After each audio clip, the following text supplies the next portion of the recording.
अब मैं उद्बोधन के लिए शिक्षा संस्कृति उत्थान न्यास के राष्ट्रीय सचिव और देश के सुप्रसिद्ध शिक्षाविद माननीय अतुल भाई को निमंत्रित करता हूं।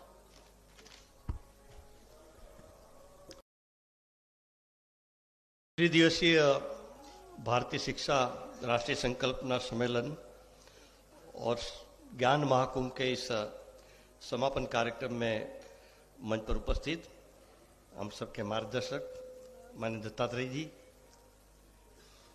इसरो के सम्मानीय चेयरमैन वी नारायण जी, मंच पर उपस्थित राष्ट्रीय प्रौद्योगिकी संस्थान के निदेशक प्रोफेसर वर्मा जी, जिनको अभी भी घोषणा पत्र पारित करने के लिए हमारे सामने रखा, प्रोफेसर सविता जी, मित्र संजय जी, इस समग्र आयोजन के व्यवस्था प्रमुख डॉक्टर पूर्णेंद्र मिश्र जी, डॉक्टर राजेश्वर, सभागार में उपस्थित सभी सम्मानीय आचार्य बंधुओं बहनों, प्रिय छात्र भाई और बहनों,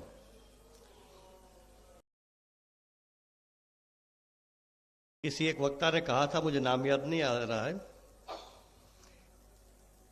ये अंत नहीं एक पड़ाव है। शिक्षा संस्कृति उत्थान न्यास का कार्य 2 जुलाई 2004 को शिक्षा बचाओ आंदोलन के नाम से प्रारंभ हुआ था।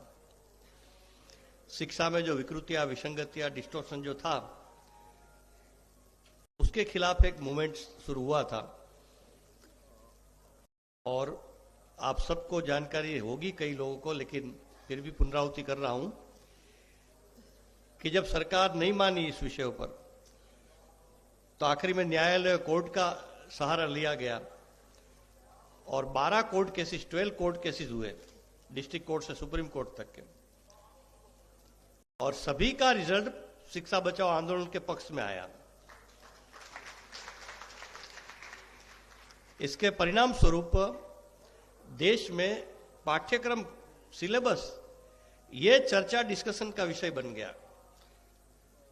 तो ये एक बहुत बड़ी उपलब्धि, अगर स्वतंत्र भारत का शैक्षिक आंदोलन का इतिहास लिखा जाएगा तो एक बहुत प्रमुख आंदोलन के रूप में शिक्षा बचाओ आंदोलन का नाम लिया जाएगा।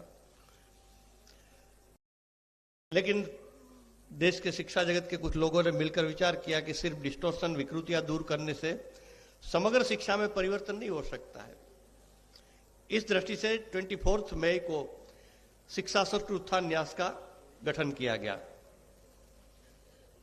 और शिक्षा संस्कृति उत्थान न्यास ने अपना लक्ष्य बनाया, एम बनाया कि शिक्षा में एक नया विकल्प देने का हम प्रयास करेंगे, new alternative in field of education. क्योंकि प्रॉब्लम क्या है, समस्याएं क्या है, ये तो सब बता सकते हैं, नॉट अबाउट ऑल्टरनेट। इसलिए शिक्षा संस्कृति उत्थान न्यास ने शुरू से ही इस पर काम किया। हमने सेक्स एजुकेशन विषय उठाया था और उस पर बैन लगा था फिर देश में, तो लोगों ने क्वेश्चन किए, हमको प्रश्न किए कि प्रॉब्लम तो है यूथ का, स्टूडेंट्स का, तो इसका आपका सॉल्यूशन क्या है? तो इसके ऑल्टरनेट में, इसके विकल्प के रूप में चरित्र निर्माण और व्यक्तित्व के समग्र विकास, holistic development and character building, इसका एक नया सिलेबस पंचकोश आधारित बना। तैत्तिरीय उपनिषद में जो पंचकोश की संकल्पना है उसको आधार बनाया गया। शिक्षा नीति में तो 2020 में भारतीय नॉलेज सिस्टम और पंचकोश की बात आई। बहुत आनंद की बात है, शिक्षा नीति ने, एजुकेशन पॉलिसी ने भी इसको एक्सेप्ट किया है।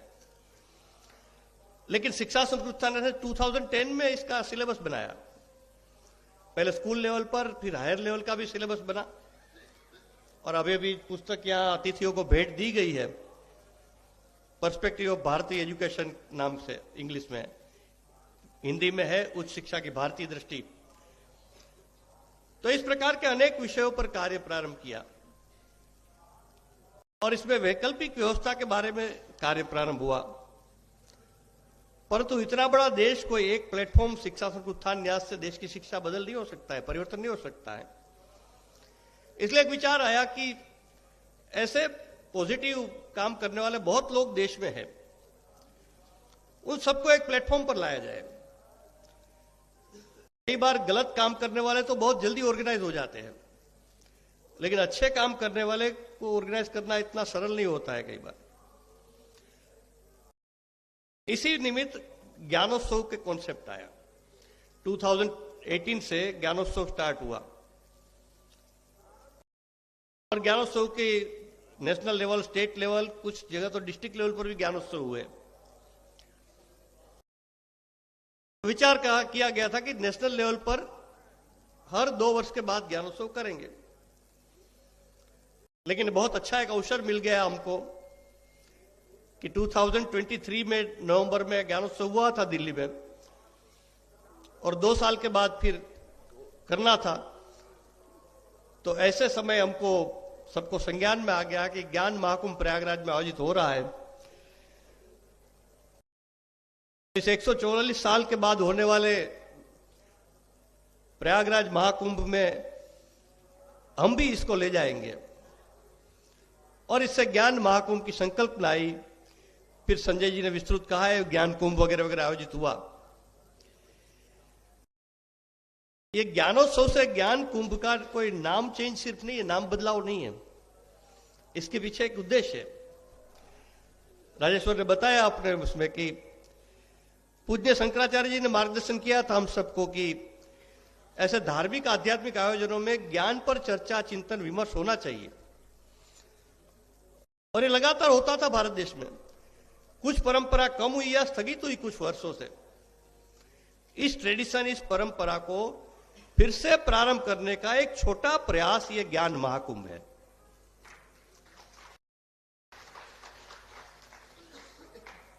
देश भर के शिक्षाविद आए, बहुत कष्ट उठाकर आए हैं लोग।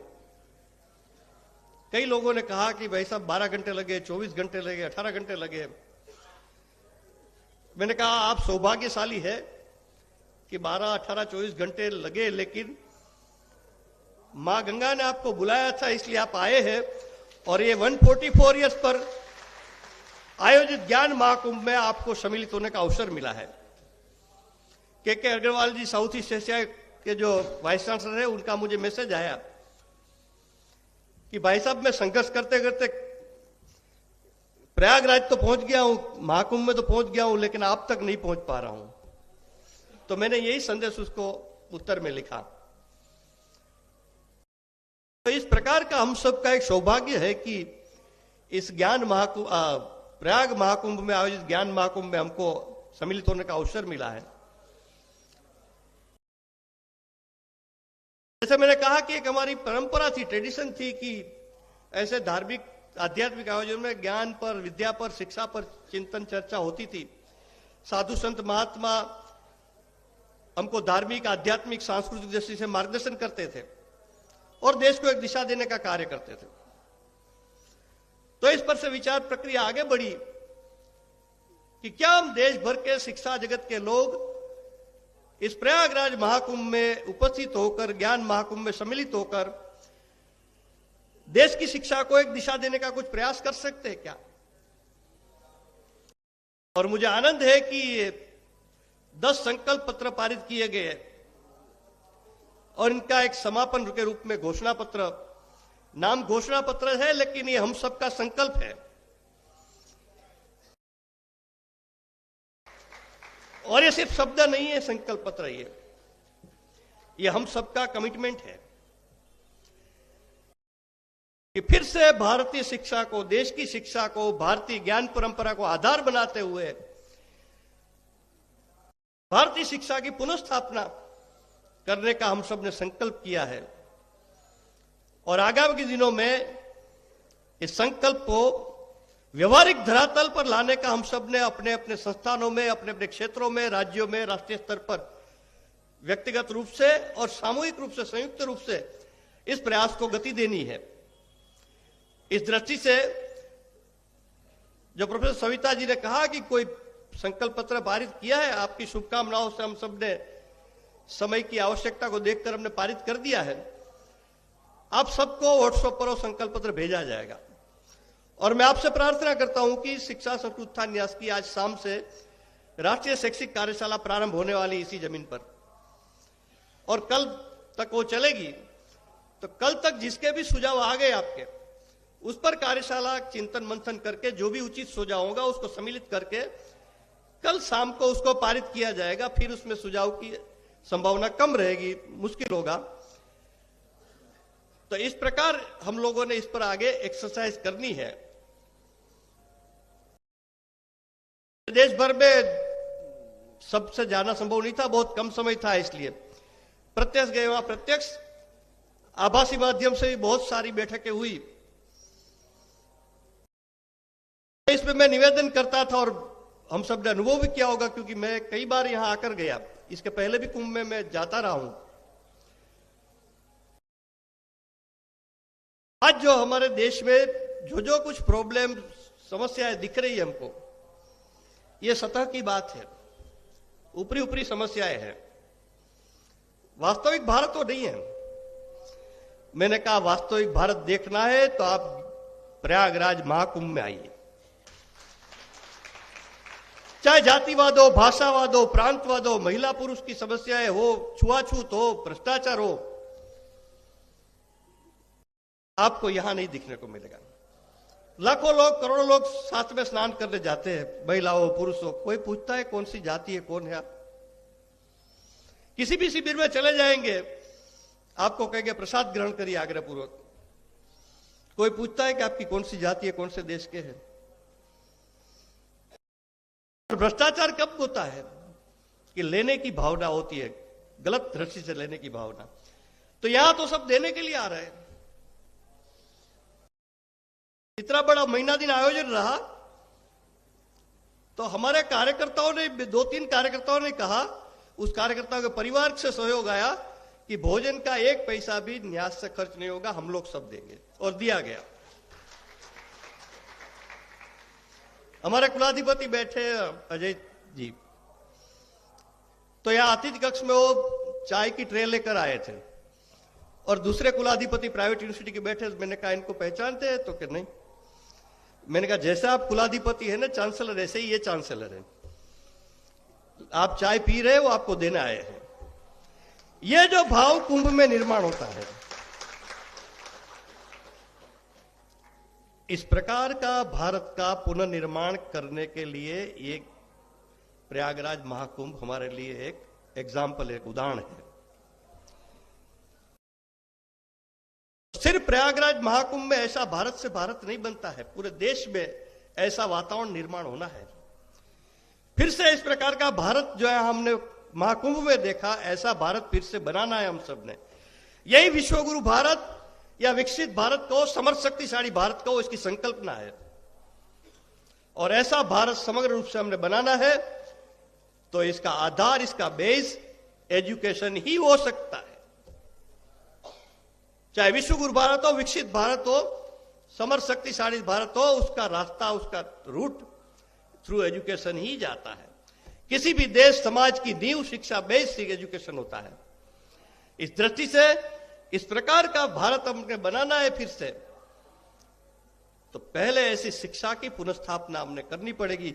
नालंदा, तक्षशिला, विक्रमशिला, काशी, वल्लभिया आदि आदि विद्यापीठों में, विश्वविद्यालयों में जिस प्रकार की शिक्षा दी जाती थी, वो विश्वगुरु भारत का आधार था। तो फिर से ऐसी शिक्षा की पुनर्स्थापना करने के लिए हम सब ने इस संकल्प पत्र के माध्यम से, घोषणा पत्र के माध्यम से संकल्प लिया है।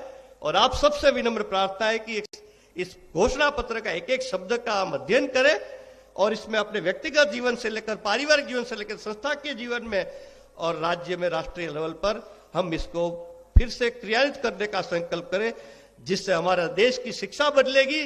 देश की शिक्षा बदलेगी तो फिर से समर्थ शक्तिशाली विकसित विश्वगुरु भारत को पुनर्स्थापित करने में हम सब सफल होंगे।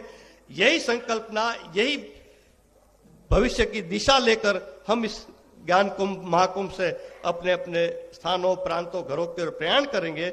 और इसको हम सफल करने में तन मन धन पूर्वक संपूर्ण समर्पण भाव से जो यहाँ कुंभ में हम सब ने किया है, इसी भाव से देश में हम जैसे लोग तो करेंगे, लेकिन देश के शिक्षा जगत के करोड़ों करोड़ों लोगों में इस भाव जगाना, ये हम सब का दायित्व है। इसका हम सब निर्वाह करेंगे। ऐसी आशा अपेक्षा से मैं आप सबको बहुत बहुत शुभकामनाएं देते हुए मैं मेरी वाणी को विराम देता हूं। बहुत बहुत धन्यवाद।